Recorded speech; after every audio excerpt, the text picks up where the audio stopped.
Hi అండి, welcome to my channel. అందరు ఎలా ఉన్నారు? నేనైతే చాలా బాగున్నాను. సో మేము ఇప్పుడు ఎక్కడికి వెళ్తున్నామా అనుకుంటున్నారా? సో ఏకాదశి కదా, ఏకాదశికి నదులల్లో సముద్రాలలో ఎక్కడైనా దగ్గరలో మనకి ఏది ఉంటే అది అక్కడ స్నానం చేయాలి కదా, చాలా మంచిది వాతావరణాన్ని బట్టి గిట్ట.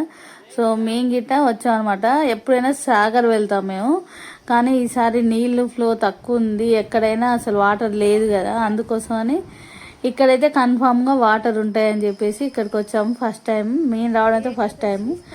అడవిదేవులపల్లి అని ఇక్కడికి వచ్చాము. బాగుంది, ఇది గిట్ట సాగర్కి సంబంధించింది ఏంటంట.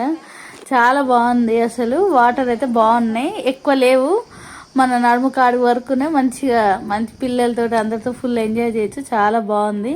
సాగర్లో గిట్ట నీళ్ళు వదులుతారండి స్నానాలకు ఆ టైంకి, కానీ ఒకవేళ ఉన్నాయో లేవో అని ఈసారి అయితే ఇటు వచ్చేసామన్నమాట. వాటర్ అయితే చాలా బాగున్నాయి, మస్తు ఎంజాయ్ చేసాం అసలు.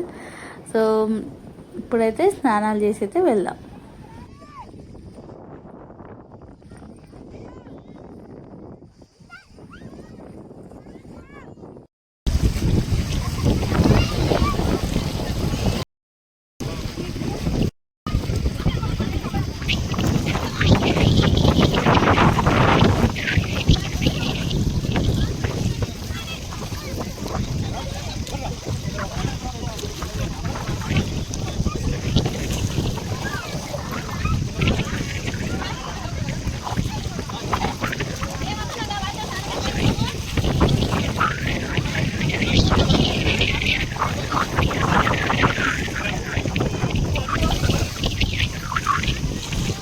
అయిపోయిందా?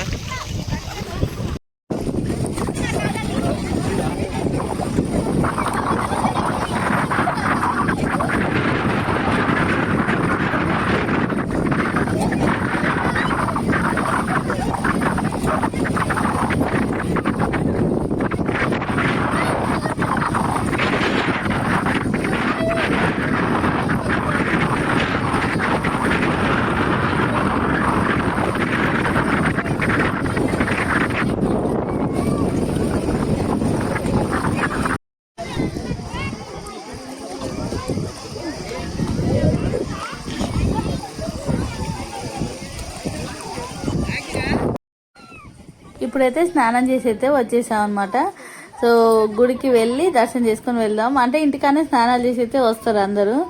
అంటే నేను ఇంకా అక్కడ డ్రెస్ మార్చుకోవడానికి అవైలబుల్గా లేదని తొందరగా ఆరిపోయే లాంటి డ్రెస్సే వేసుకున్నాను అనమాట. ఎందుకంటే అక్కడ మార్చుకోవడం చాలా ఇబ్బంది, అందులో ఏకాదశి మూమెంట్లో ఫుల్ గాలులు వస్తుంటాయి, ఇంకా అందుకనే మార్చుకోవడం ఇబ్బంది అవుతుందని నేనైతే అది పట్ల డ్రెస్ వేసుకొని వచ్చాను ఆరిపోవాలని, అలా అనమాట. అందుకని నేనైతే డ్రెస్ చేంజ్ చేసుకోలేదు, స్నానం చేసి వచ్చేసాము. మేము తెచ్చుకున్న ఫుడ్ అయితే తింటున్నాం అనమాట. అక్కడ అన్నదానం గిట్ట చేస్తున్నారు, కానీ ఇంకా అన్నదానం మేము తెచ్చుకున్నాం కదా అని మేమే తిన్నాం అనమాట.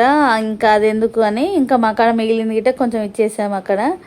ఇంకా ఎలాగో ఆడ తిన్నా అవి ఇచ్చేసి వచ్చేటోళ్ళం అని ఇంకా మాయే తినేసాము. తినైతే ఇంకా వెళ్తున్నాం అనమాట.